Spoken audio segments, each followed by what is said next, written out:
What's going on, guys? Welcome back to Straight Shoot. That was like my second or third time trying to do the intro. Jack and I are back, and we are going to talk Monday Night Raw in one of the largest indoor arenas in Europe. First off, Jack, what a crowd.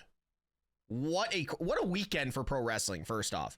But this crowd for Monday Night Raw, I want stadium-style Raws like this in the future. I wish we could do it in the States.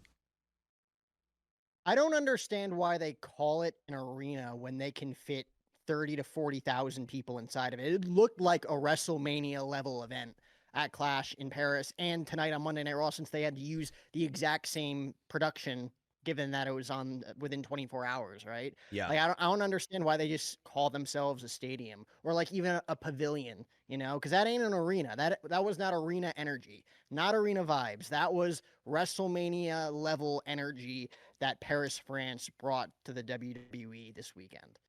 Yeah, absolutely. And we can talk on another video about Clash in Paris, but this one, we are just going to talk Monday Night Raw. And I am overly impressed with the entire production of Monday Night Raw this evening and earlier today. We're recording a couple hours after the show has ended, but the overall production, I like the whole, it gave me very Attitude Era vibes the way we kicked it off with CM Punk sitting in the parking lot waiting for the arrival of Seth Rollins and Becky Lynch. Adam Pearce saying, "You're just gonna stand here all night?" And he's like, "Yeah, this is the only way in and the only way out." How many times did we see that in the Attitude Era and like the early 2000s? It was the same style of recording. And also the other thing was, this felt grimier. I don't know why, but this entire Monday Night Raw with the backstage vignettes and the matches and maybe the way the visuals are, and you're a producer, the visuals were grimy. They gave me like the darkness of, somebody said it in my chat, like very NWO, WCW style production. And I was here for it. I don't know what they changed, but there was a different vibe in the whole situation. It's interesting too, because we got the same production, the same, Kevin Dunn-esque WWE. This is the way it was during the PG era, right? Where like the Attitude Era was a little bit different, then they shifted. And then from like 2004 to about 2020, I would say 2019 before COVID, that's the way it looked. Right? We didn't really get too many like different things. We were like, oh, they're trying something different. It's like that production truck was pretty strict with what they were doing. It was pretty straightforward, pretty much a straight shoot, no pun intended. But ever since Paul Levesque and now Lee Fitting and everybody else that is involved from a production standpoint, we even saw it in the WWE Unreal documentary that came out just a few weeks ago, of how they're trying different things. They're following wrestlers from the back, going towards gorilla position towards the entrance for their entrances on Raw and SmackDown, right? Them watch, listening to their music as they're walking in. We're seeing just different types of, while they're out there, they're going to the, I could tell because they're using the similar cameras that I'm kind of using right now, like the 6K cinematic Black Magic, because it's almost like what the NFL did after they scored touchdowns on Fox. They cut to the cinematic cameras, and that's what WWE is starting to do when they give you the long list of accolades before a match. Seth Rollins, second title defense in current reign, has faced CM Punk 26 times, which was a random stat. I have to go back and see how many times he's actually faced CM Punk, dating back to 2013 or whenever their first on-air match was. But it is interesting, and it's refreshing to see that they're continuing to try new things, even though we're still kind of in the midst of watching them try new things from a production standpoint. And it gives it that freshness.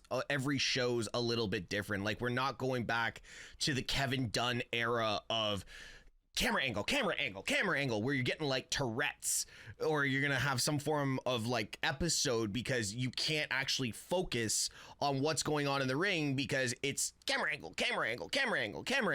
And this here now, like, the one thing I loved is every time they panned out from a shot, they would darken the lighting around the first the first row off the floor and into the 200 levels. That's the way I'll do it. I don't know what the actual levels in that stadium were, but they would darken it and black it all out.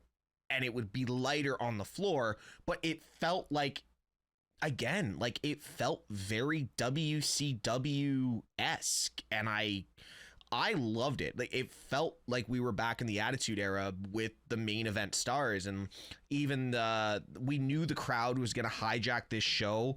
And the way I want to talk about this Raw, and if you are okay with this, I don't really care about the results and how everything panned out. So much happened in the 2 hours and 47 minutes that we were on, I believe, that we opened up so many doors of possibilities for storyline. That is what I think. And they've done this with Clash almost every time. Clash is almost like that end of the summer blow off to open up all the new feuds going into Survivor Series and into Rumble and WrestleMania.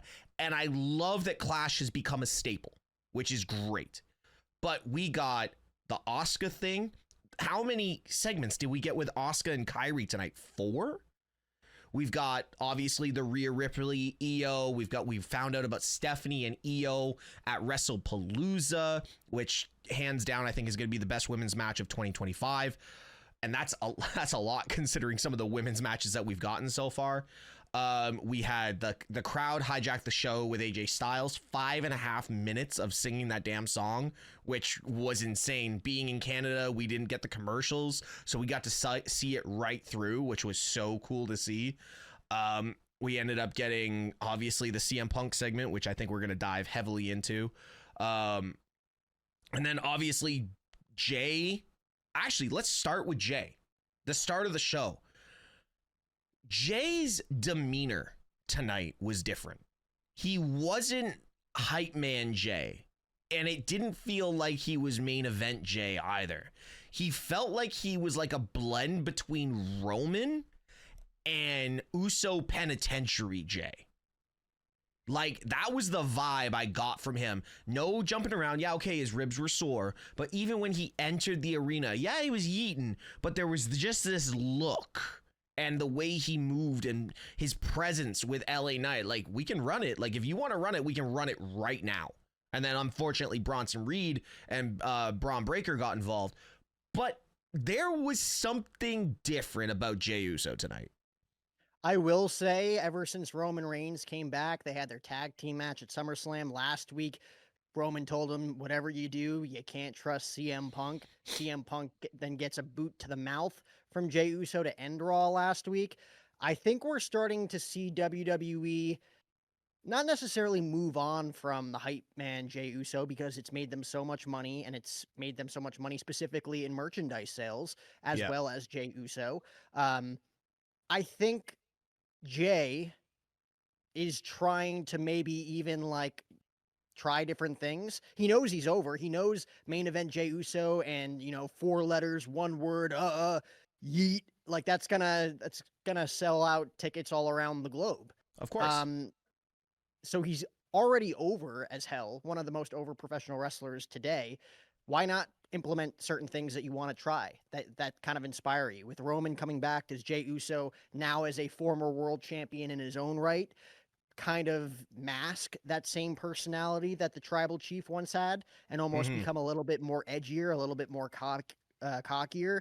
Maybe he adds in, like you said, the style of his past heel run with Jimmy as, the Uso Penitentiary when they were the greatest tag team champions of all time on SmackDown a number of years ago, even before the pandemic happened.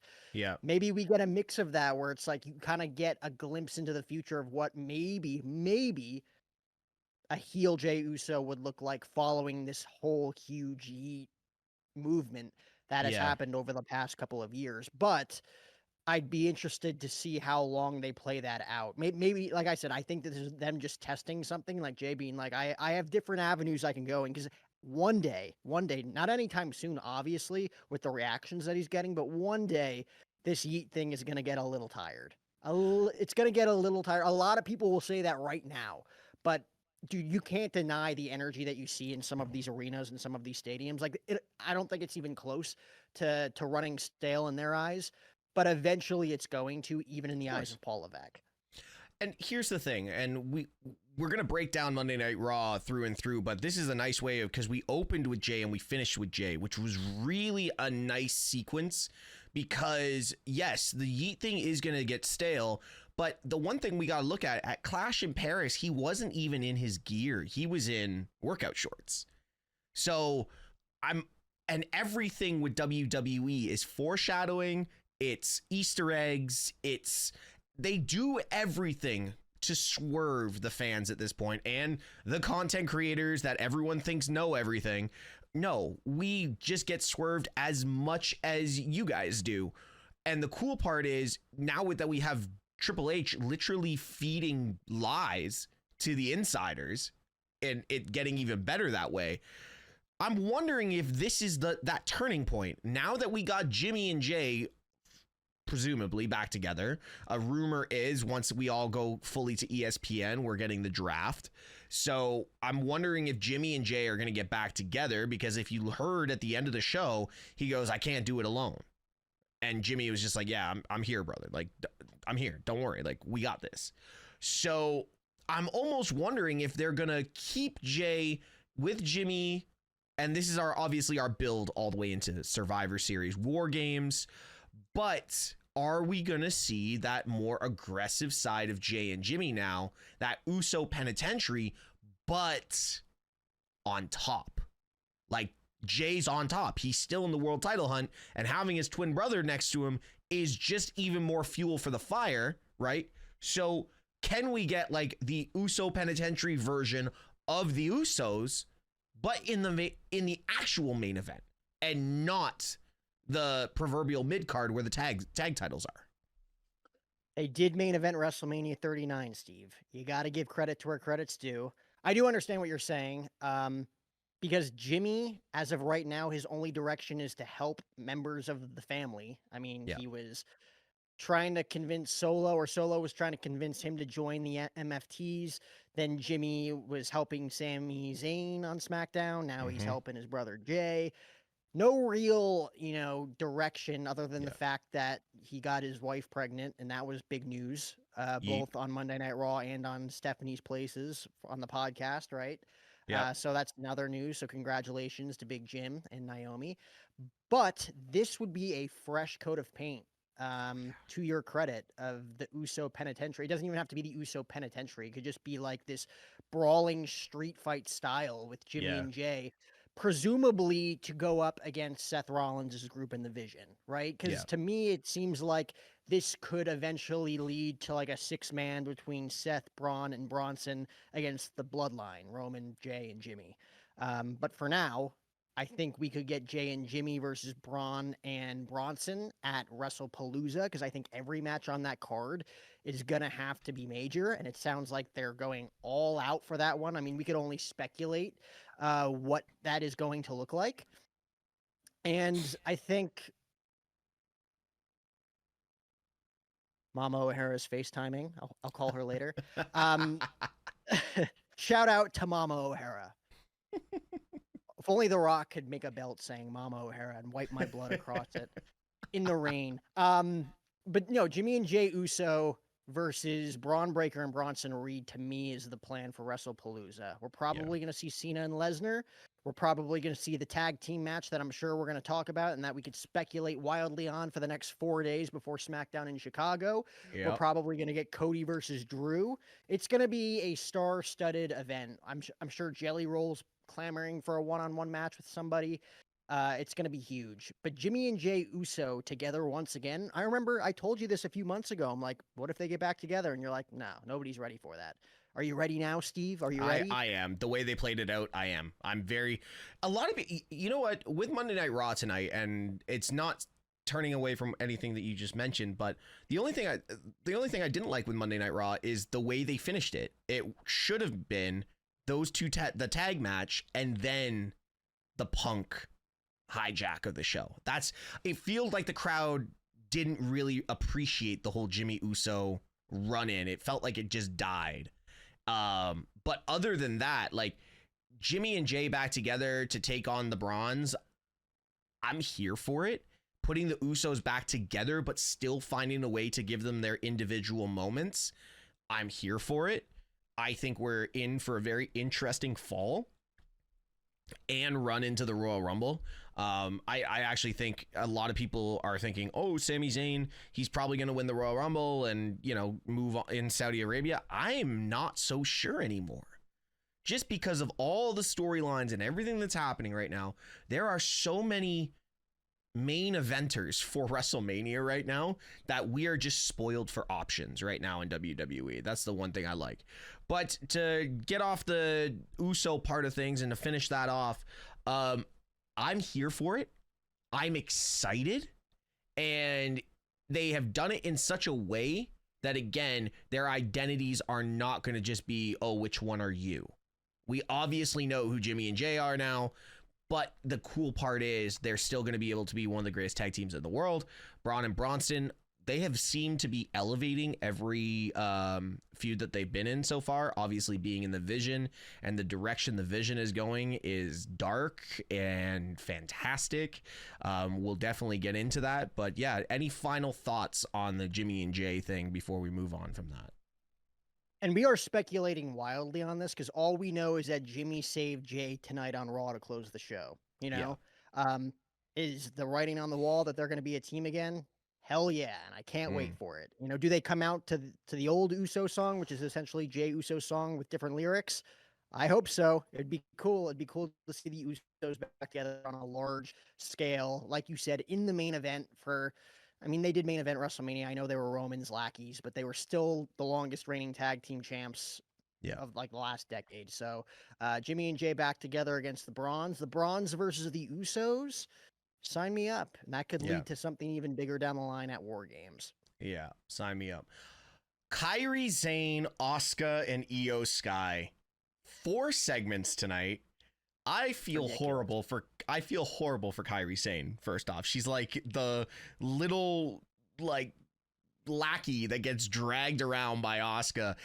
But the cool part is Kairi is selling this so well. Like it's such a serious moment, and then you hear Asuka screaming in the background, and it just ruins the entire seriousness of the moment and brings you back to the humility of it and the entertainment factor of it. So I love everything that they're doing with this. I love that all the main event women are kind of just blended together, waiting for whoever the world champion is going to be coming out of WrestlePalooza. And that's how they built the women's storyline tonight. The fact that they had Rhea Ripley not even come out until the show went off the air, and Rhea had such impact in just backstage segments. I'm here for it. So I love this fact that also that Io Sky is one of the most over women on the roster right now. Obviously, we cannot discredit how good she is in the ring, but the one thing that we have always seen is the wrestlers that do struggle with English as a first language have never really gotten the deserved pops. Asuka, as great as she is, she's never still gotten that elevation, right? You looking at, wrestlers like Shinsuke Nakamura. A lot of the Asian style, Japanese style wrestlers have always struggled. Io Sky, the second she's on your screen, the crowd pops. It doesn't matter if you're in Indiana, if you're in Liverpool, England, Paris, France. Doesn't matter where you are. Io Sky is getting one of the biggest pops next to Rhea Ripley, and it's well deserved. This storyline, I'm here for this right now.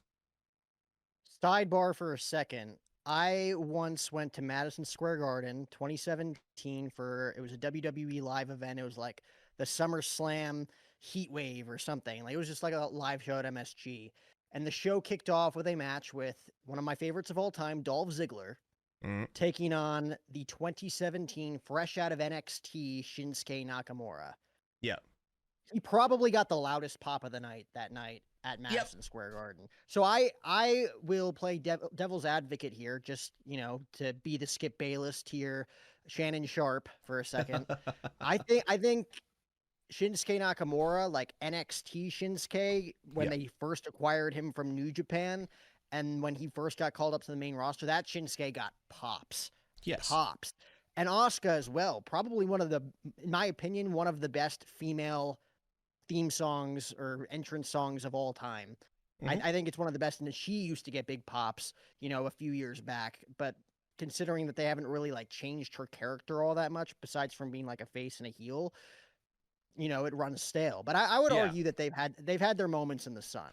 Okay, so before you go, I didn't mean it as the fact that they didn't get reactions and they didn't get pops, but when they come to the main roster, it seems like they just fall into that kind of mid-card situation. Yeah, they get their runs at the top, but it seems like it just doesn't last. And it always falls around because the promos are just not there. But ever since this new era of production has come in, where they've been allowing them to do their vignettes in Japanese, and they've got the prompter up with the captions, that's been helping. But it's the first time that I've seen such consistency over 2 years where Io Sky is continuously just getting more, like, bigger and bigger pops. Like, Nakamura and Asuka came from NXT getting the pops, but Io was the other way around. She came from NXT, but she wasn't really getting them then. Now it's been a nice graph of just her increasing in popularity. That's where I was going with that. No, I get it. I just got to give credit to where credit's due. Fair. Got to give credit. Actually, on the topic of Shinsuke Nakamura, I've seen him at the MSG SummerSlam Heatwave. I've seen him on SmackDown multiple times. There was a night, SmackDown 2018, it was the road to WrestleMania 34, which of course was the WWE title match, AJ Styles versus Shinsuke Nakamura. I sat ringside right behind the announce table. I got a couple of pancakes from Kofi Kingston and Xavier Woods, the New Day at the time, which was the real New Day. So I think I kept that pancake for about a week before it started smelling really bad, and I threw the pancake away. But I also took a selfie with Shinsuke Nakamura that night. And here it is right here. I'm going to get very close to the camera. Let it focus. Let it focus. Up. There we go. There we go. Oh, it looks like he's got a full black eye. Look at this guy with a too sweet. There you go. Look at this guy. Look at this guy. Now we got to go back into production and get the camera focused and reset everything. On my own producer tonight, Steve. Had to put it back into focus. But huge Shinsuke Nakamura fan. But on the subject of these three, Kyra, Asuka, Io Sky, the way WWE has done this in the past, and I feel like this is going to be no different, Steve. The way WWE has done this in the past is that there's the babyface, and then the jealous baby faces that their former partner or, former friend is getting all the adulation and all the success and all the admiration from the fans. And there's one obvious one, this one being Asuka, that is prone to turn heel in this situation, right? Yeah. She's the one that is prone to turn heel because she's the one flipping out every single week. And Kyra is just kind of like, oh, sorry, like, I don't want this to happen between my two best friends. When, like, history has shown, like, in this situation, I can't name one off the top of my head, Kyra is going to be the one to turn. She's going to be the one to stab Io Sky in the back first, and then Asuka and her are going to double team her some way, somehow, and I think that's the way this ends. I don't know what the long-term play on it is, but they're both turning heel on Io Sky at some point. Yeah, 100%. But I just like the fact that this women's division is so strong and they're finding a way to utilize everyone in the women's division. Big thing, though, before we move on from this, the reaction for Nikki Bella. I don't know if you watch that. I know you're a big Nikki Bella fan. You know I'm not the biggest Nikki Bella fan. But the amount of boos Nikki Bella got when she popped on the screen for that backstage vignette tonight was shocking, considering Asuka's running around as the heel in this whole conversation. They hate us because they ain't us, Steve. They hate us because they ain't us. Hey, France is known to be a very rude part of the UK. A very UK or Europe? So, Europe, my bad. Europe. There you go. Tongue twister. There you go. Nikki Bella, everybody knows, is just the greatest of all time. And some people just can't handle the fact that She is so good, like you, like yourself, someone who's just a hater of Nikki Bella when she is the greatest Divas champion of all time, one of the Mm, greatest reality TV stars of all time. mm. Comes from a very great family. Some people are just jealous, I Steve. have a feeling They're one day you're gonna jealous. They're sabotage. not I have a quite jealous of Io Sky yet. They're not quite there. That's why they support her and they love her. They're not jealous of her like Asuka is currently, like Kyra Zane is currently jealous of Io Sky. But one day they're gonna be, and she's gonna get just as many boos as Nikki Bella because Nikki Bella's on a whole nother level as opposed to any other female on the roster. She's the only one with that ring. She's the only one with a WWE Hall of Fame ring around her finger, and it's for good reason. I have a feeling one day you're gonna sabotage me, and like we're gonna be in Vegas and we're gonna be working. Like you're just gonna have Nikki Bella and her brother walk in and be like, "All right, say something now," and I'm just gonna be like completely like just quiet. So we know you got those connections, Jack. Anyways, moving on to the women's division. The Judgment Day, Roxanne Perez, Raquel losing again. And then Roxanne asking to be added into the WrestlePalooza match, and then getting interrupted by Lyra Valkyria, who's been strangely absent, worrying about Bayley for the last couple of weeks. We didn't get a Bayley vignette tonight, but we had so many, again, women's moments tonight that are really showing what avenues we can go down. Like that IC title picture, and granted, I have a feeling the women's IC champions can be quite busy over the next couple of weeks, but right now the picture in the mid card of the women's division looks very promising, with Roxanne trying to put her foot in the door. Lyra can't challenge Becky again, but she still has a lot of options, especially with Bayley and all this stuff going on. I'm very interested in where they're going with these very talented women. It's always fun when every single person, or at least every person that you want to be invested in on the roster, has an interesting story to tell, and you don't necessarily know what that is yet. We don't know what this whole Bayley situation looks like yet, even though it's given you Uncle Howdy, Bray Wyatt vibes a little bit, and I'm intrigued to see what her alter ego eventually looks like, because I think that's where we're going. Like, her demons are going to take over, and she's going to have, like, Yeah. this alter ego. As far as Roxanne goes, I think Roxanne Perez versus Liv Morgan at some point is kind of like the end game heading Yeah. into as early as War Games, as late as WrestleMania, but like that's I think that's the one-on-one match that has to happen. And I Yeah. don't even think we've really dipped our toes into what she can do with this whole Judgment Day story now that she's involved. If she's going to get involved with Dominic Mysterio at some point, it looks like they're kind of staying off that right now with his feud Yeah. with AJ Styles and his involvement with AAA as well. Yeah. But there's so many good things going on for these women right now. Like, Yeah.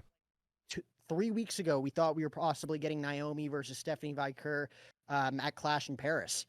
But of Yep. course, the big ESPN deal, they got to push that back, right? Naomi gets pregnant. Now we have a vacant women's title with Io Sky taking on Stephanie Vicker, which changes everything.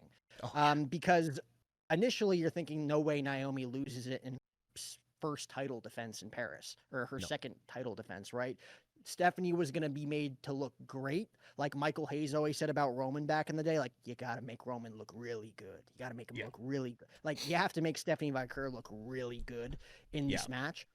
But she wasn't going to beat Naomi. Now I No. don't know. Now I don't know, because is she ready to be a women's world champion all of a sudden? I would argue yes, but at the same time, she did just get called up to the main roster. Io Sky's already proven she's already over as hell. There's already a written storyline with her and Rhea Ripley, with her Yeah. and Asuka, with her and Kyra. Like, there's so many other things that you can go down that road.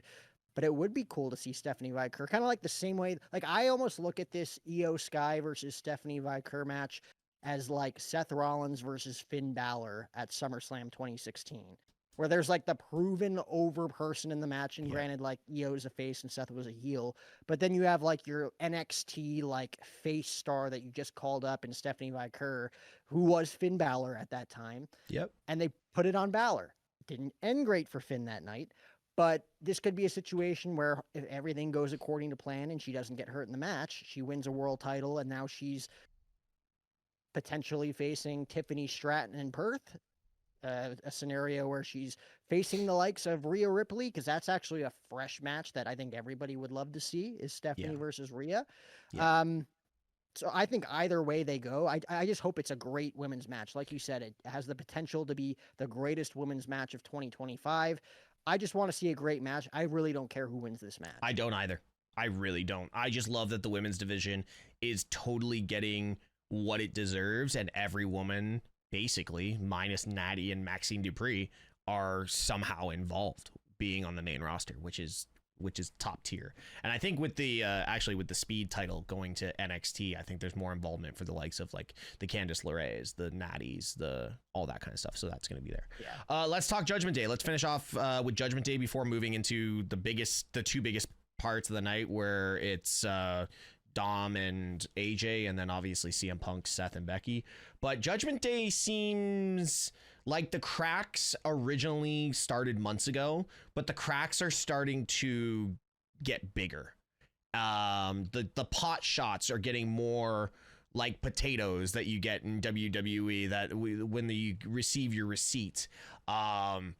Finn Balor smiling every time something devious happens to Dominic Mysterio, but Dominic Mysterio is becoming wise and bringing in other sources. Is this, before we talk about El Grande, is this the downfall of Judgment Day? Dude, we've been talking about the downfall of this version of the Judgment Day since before WrestleMania. That's like true. I said, that fatal 4-way match when Dom pinned Finn, I'm like, oh, I know where they're going now.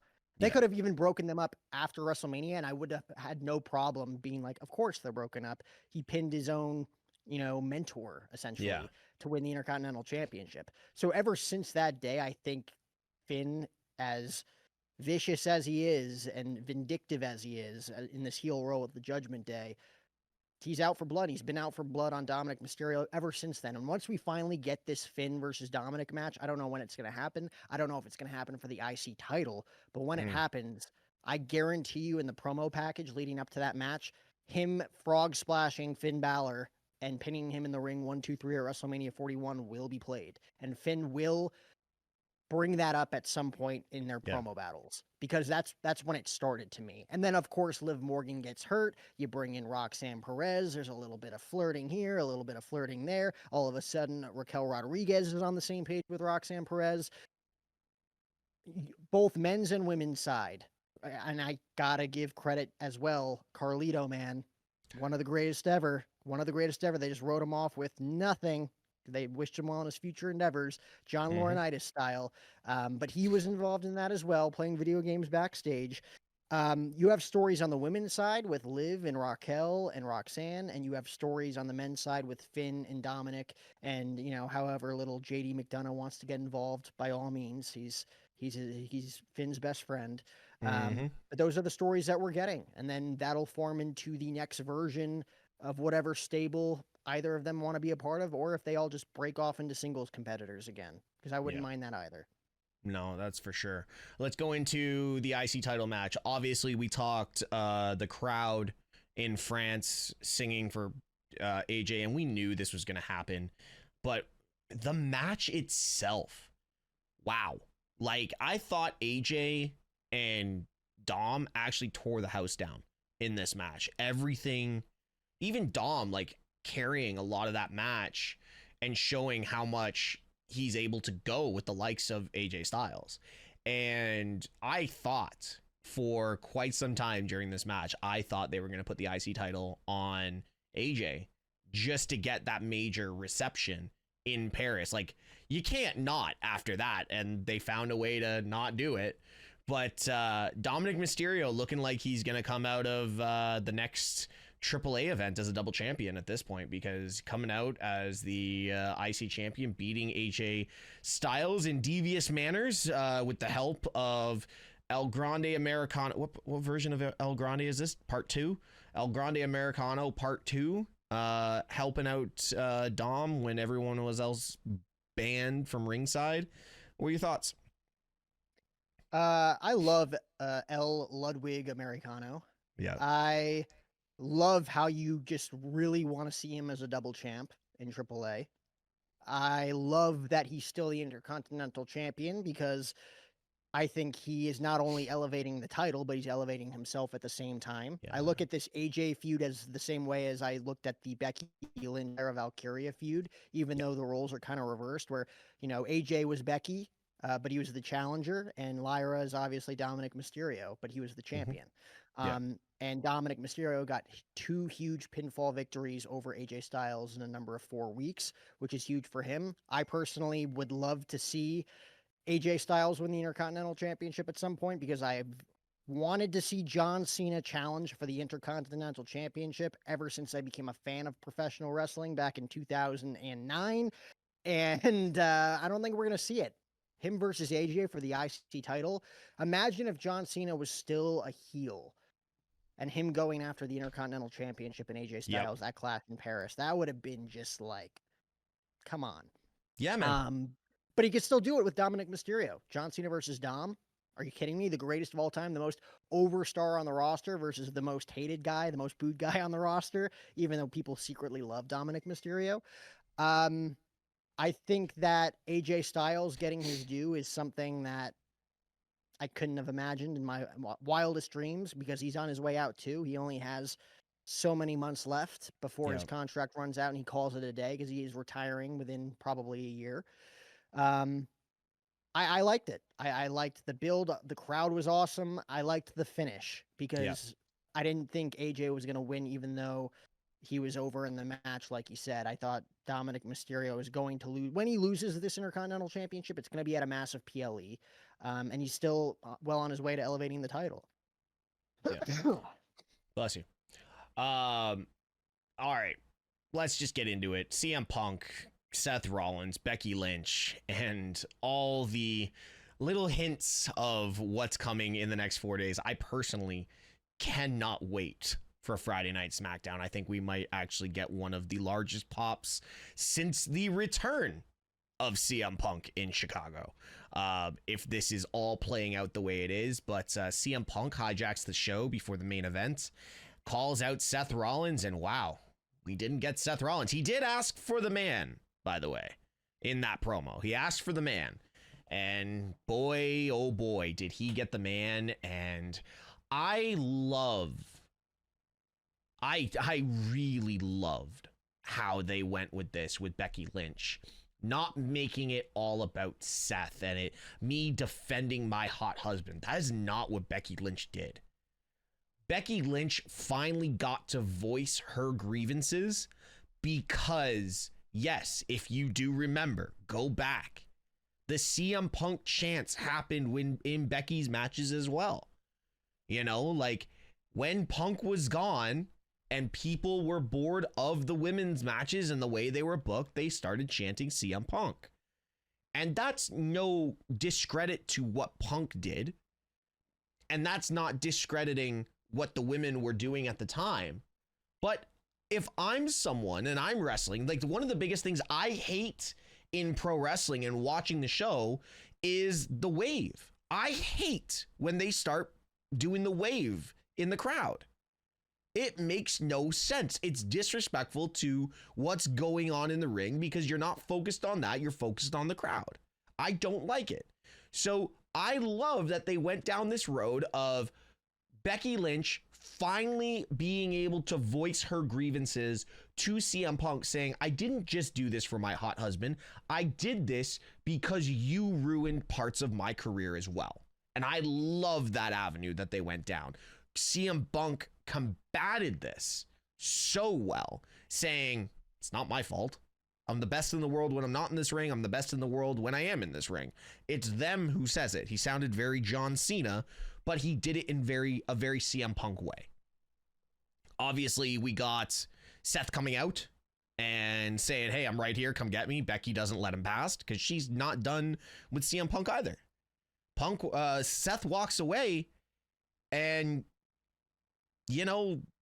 Becky gave him one hell of a shot, followed by multiple more, which is the gritty version, the man version of Becky Lynch that I think we've been lacking in this heel run that she's had. Yeah, she's been beating up Lyra. She's been beating up Nikki.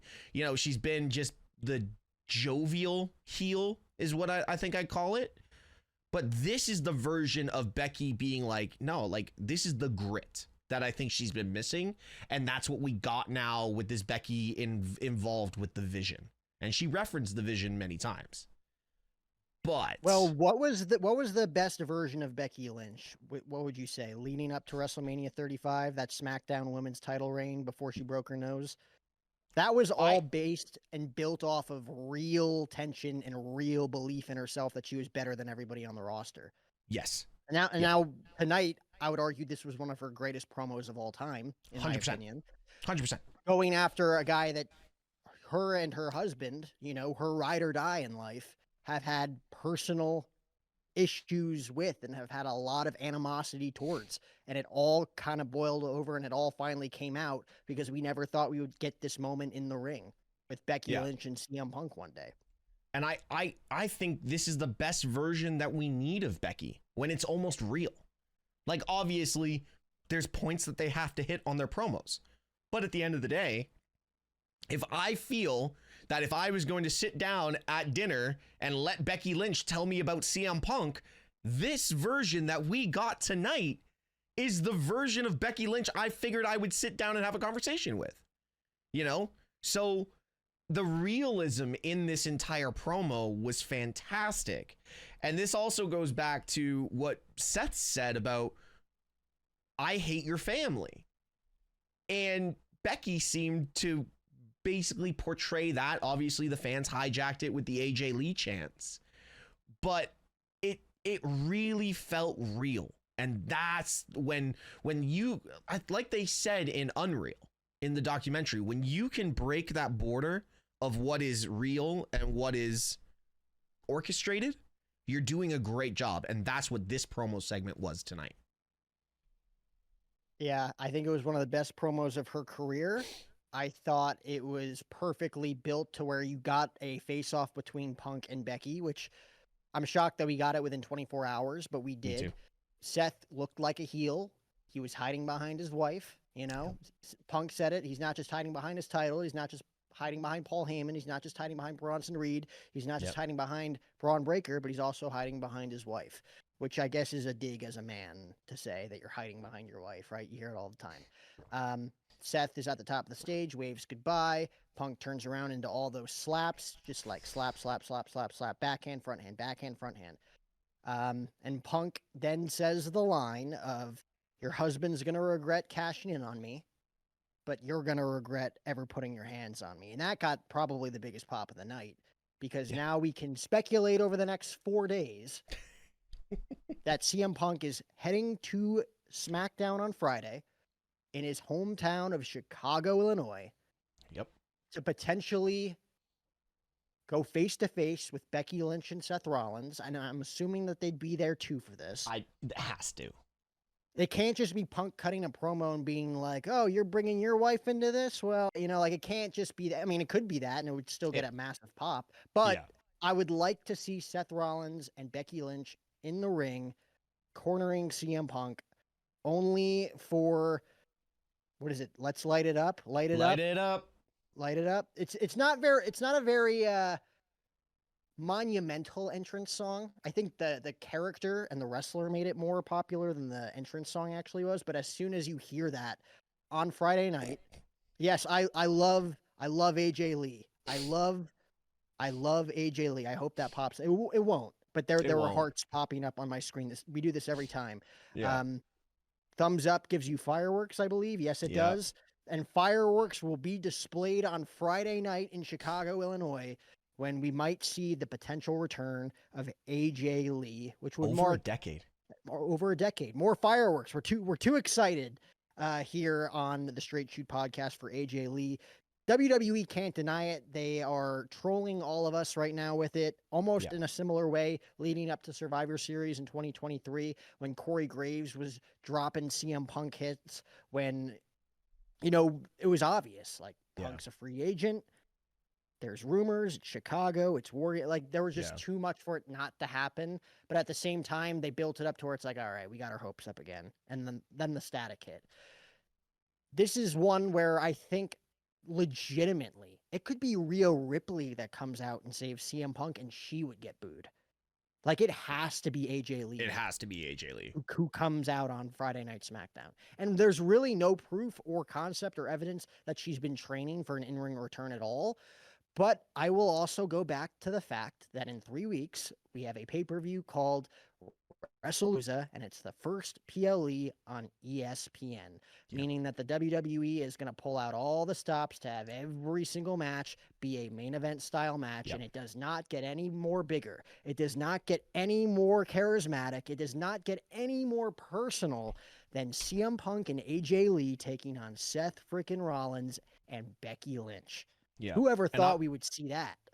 It's kind of funny, and I stated this on my stream during the show. AJ Lee was so ahead of her time. AJ Lee and Paige, aka Saraya, had no business being in the Divas era. Absolutely none. They both should have been part of this era because they are that damn good. And the other thing I said is, if this is not just a one-off, this is a long-standing thing going into maybe Survivor Series, or if they play this off where AJ gets an IC title match or something, Becky is going to be in hot water when it comes to these promo battles. Becky's good. Becky is good on the mic. AJ's great on the mic. AJ was great 10 years. It's been 10 years ago since she has had a microphone in her hand in front of a live audience. Well, she does all her going around the country doing not her... Not the same thing. That's true. Not the same. It just isn't, you know? Like, is it similar? Is she getting her reps in? Sure. Like, it's not the same thing. But, yes, she has a lot of ammunition to fire. Yes. Whether it's real or not, because I know behind the scenes, WWE Unreal, Phil Brooks, Colby Lopez, they're good. They really are.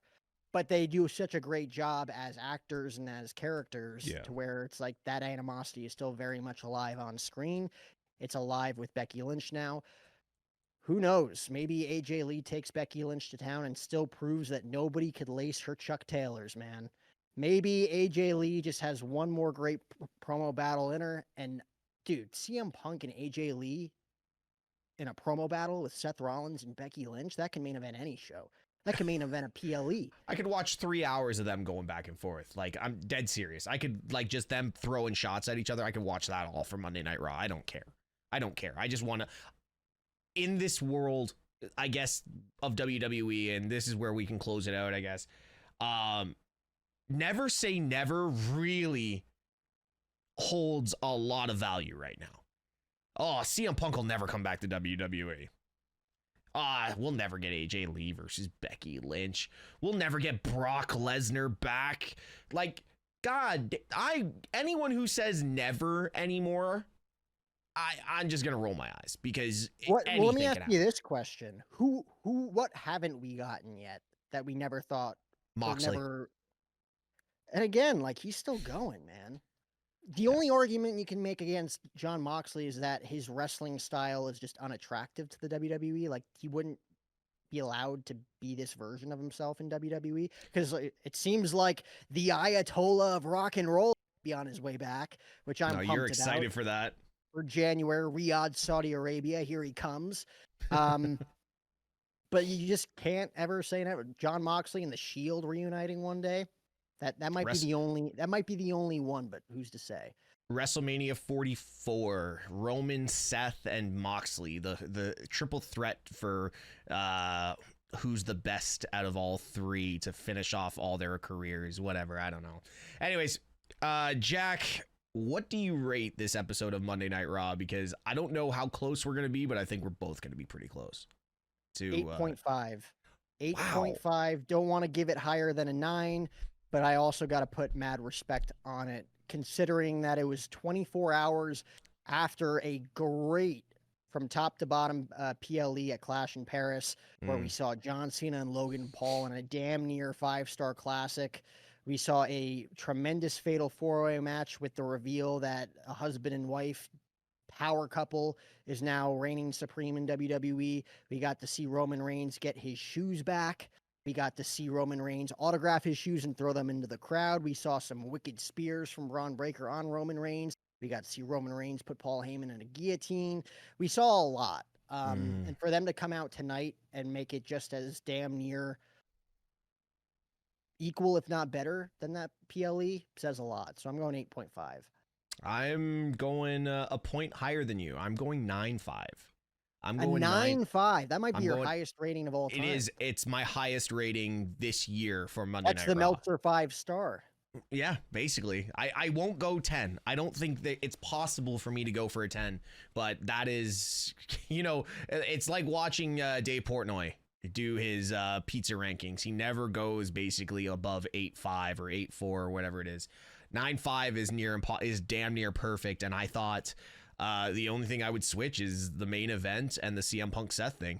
That's literally the only thing I would switch in this entire show.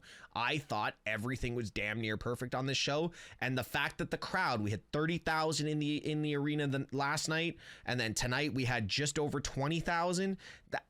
The fact that they didn't tire. Like, you've seen WrestleManias. You get 2 nights of WrestleMania, and then you see the Monday Night Raw in the same city, and they're tired. The crowd is done. Just remember, we also had soccer in Paris this past weekend, so those fans are still watching what they deal with and then dealing with WWE all in the same weekend, and they didn't tire. So the crowd being able to carry the show over the line for some of the slower segments as well really killed it for me. So yeah, 9.5 out of 10 for me. And if you're not down with that, we got we got 2 syllables for you. Subscribe. Comment, like, and subscribe here on the Straight Shoot Podcast at Straight Shoot Podcast on YouTube. And guys, don't forget, 2 weeks to our big announcement, and lots changing for us. So I'm looking forward to announcing more of that. Stay close to our socials. He's Jack. I'm Steve. Be good people.